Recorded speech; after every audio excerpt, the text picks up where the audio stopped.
Jacques Mailloux et Cathy Olive, on est dans la grande pièce de la Note Bleue. D'ailleurs, c'est une pièce qui sert au concert, au stage.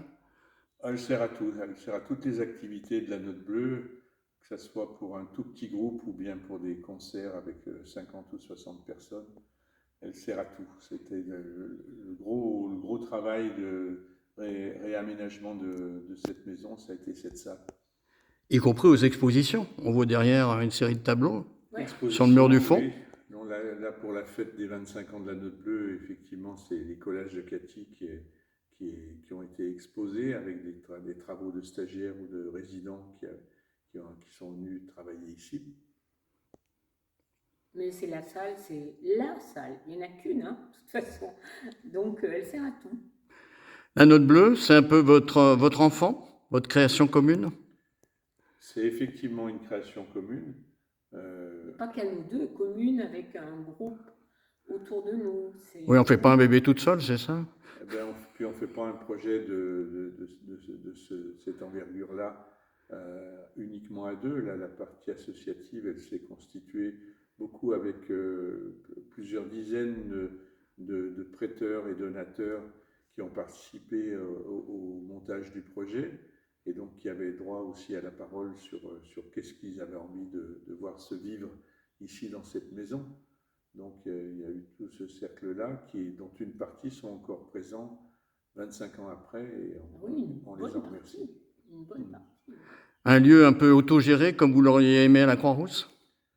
C'est vrai qu'on avait eu un projet d'habitat d'artistes autogéré à la Croix-Rousse avant d'avoir ce projet-là ici en dehors de Lyon.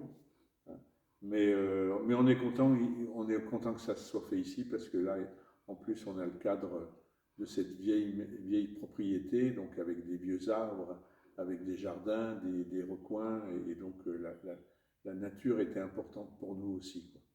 Et puis de toute façon, c'était trop tôt pour les habitats partagés.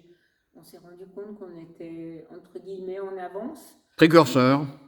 Oui, il y a 30 ans, ce n'était pas aussi facile de monter des projets d'habitat partagé. Puis on n'est jamais tout le temps prophète en son pays, hein, comme on dit. Si vous pouviez citer quelques moments marquants de ce quart de siècle, vous diriez de ces 25 ans, on dirait quoi?